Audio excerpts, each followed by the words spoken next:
my name's Natasha Loring. I'm Kimberley from Beaver Falls, and you're watching RWD TV.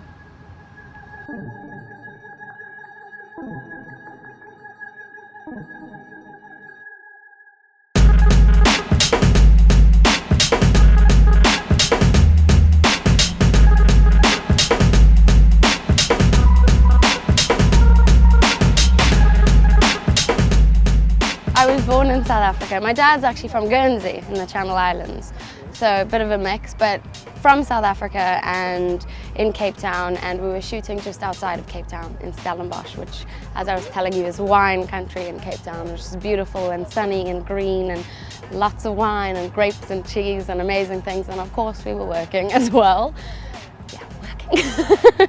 So yeah, and I'm living in the UK now. Well, I was here last year while the show was on, and been staying here, and now I'm back. So hoping to stay here longer term, and hopefully if we go back for a third one, then I get to go back home as well, and also go back for shooting. So win-win.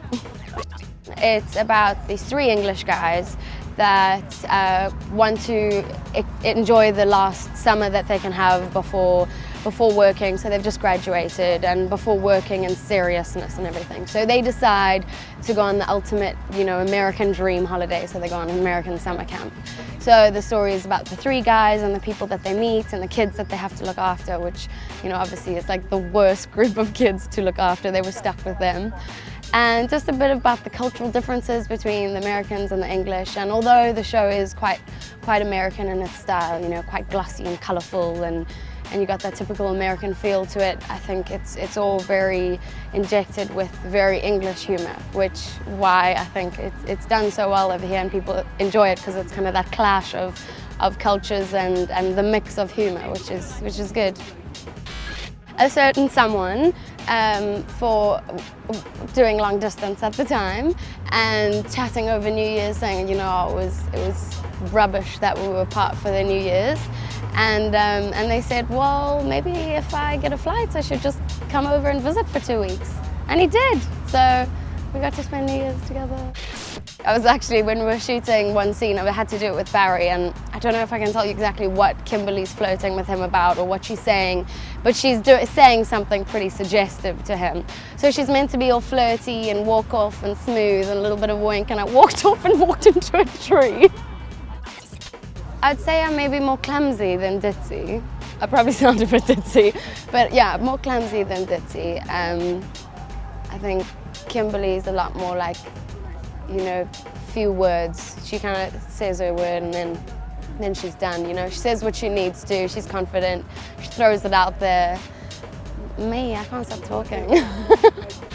I did a bit of sports at school, I played hockey. I was nicknamed on my team Bruiser because literally I was always getting hit by the ball. I don't know if I was just always in the wrong spot or I was tripping over it. But, twisted ankles and bruises and bumps and lumps. And also when you get hit by a hockey ball, because they're all, spotted, you get if you get hit in the head or wherever, you get little spots. South Africa is big into braaiing, which is, if you don't know, barbecuing. We love our meat.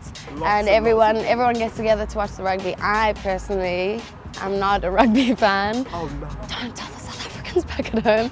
But I think the whole event of it is more, it's like, the football here and going to a pub. It's more, especially for girls, it's more the act of getting together and hanging out. And while all the boys are watching the sport, the girls get together and chat and drink, and it's more about kind of this, socializing rather than watching the sport. Now that I'm kind of over in the UK, I've just started looking for agents. So hopefully once I'm signed up with an agent, going up for stuff here. So I have a film coming out. I don't know if I'm allowed to say the name of it yet because of the nature of the film. But I'm in a film soon. It's coming out here and I'm quite nervous.